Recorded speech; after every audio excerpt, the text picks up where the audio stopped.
तेलकोई range Vimla forest section राणीबेड़ा बीच कुड़बिल गाँ दुबराड़ी साही जंगल एक धान जमी निकटू माई हाथीर गलित मृतदेह उद्धार होती।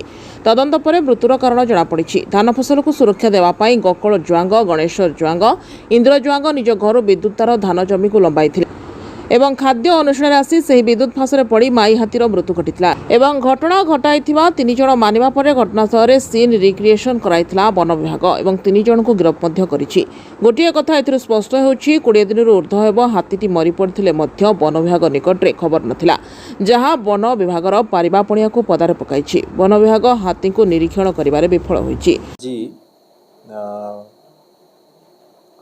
दबुनाली साही टांगरी गाँ बिमला ग्राम पंचायत ठारे कृष्णपुर रिजर्व फॉरेस्ट को लगिकी आम गोटे माई हाथीर प्राय 15 वर्ष बयस थी प्राय 18 ରୁ 20 दिन पुराना कारकेस थी से आम पाइचे।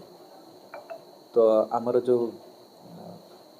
एलिफेंट स्क्वाड अच्छी से माने खबरटा से गाँव कुड़बिल गाँव आज पाई। तो प्रथमदर्शी तदंत आम जो पहुँचलु range officer veterinary officer RCCF Tata Power executive engineer SDO जे लोकल मीडिया और मुझे जो पहुँचिकी देखी तो से जो दुबनाली साही प्राय 7टा 8टा घर अच्छा तो से माने तांकर निज जमी और भाग चाष जो रानीपेड़ा गाँ लोकंर जो जमी सेठी अच्छी तो सेटा भाग चाष ताकू सुरक्षा देवाई से माने प्राय चेस्ट हाइट रे तार लगई से तार इन्सुलेटर भी थिला। तो प्रथम दर्श लगिला कि सोलार थिबो किंतु सोलार नहीं से डायरेक्ट L2 घर LT करंट घर दे। तो जिते बड़े हाथीटा करंट रू बाजिकी विद्युत घात रे मरी तापर से माने डरिकी ताकू खोलिकी रखी जाइछन्ती। अवश्य गुड़ाए पेग्स जो काठर पेग्स था इन्सुलेटर सहित से जगह आम पाइलु। आउ से गाँव जिते फर्दर आम तदंत कलु तो 3टा लोक जो मान घर यहाँ तो गोटे है गोकुल जुआंग गणेश्वर जुआंग आउ इंद्र जुआंग ये 3 जन से जिनसर कबूली देले कि आम एमती ये जिनस करूँ। तो तार क्राइम सीन केमिति कले को जगह तार रखाई को घर को सॉकेट रू केमिति तार लगाई से सबू मध्य क्राइम सीन रिक्रिएशन करी तार वीडियो रिकॉर्डिंग होइछि। इन द मीन टाइम आमर जेटीएफ जॉइंट टास्क फोर्स विशे वाइल्ड लाइफ ऑफिस जने प्रतिनिधि मध्य सब इंस्पेक्टर सुधाकर सिंह भी से भी पहुँची थे।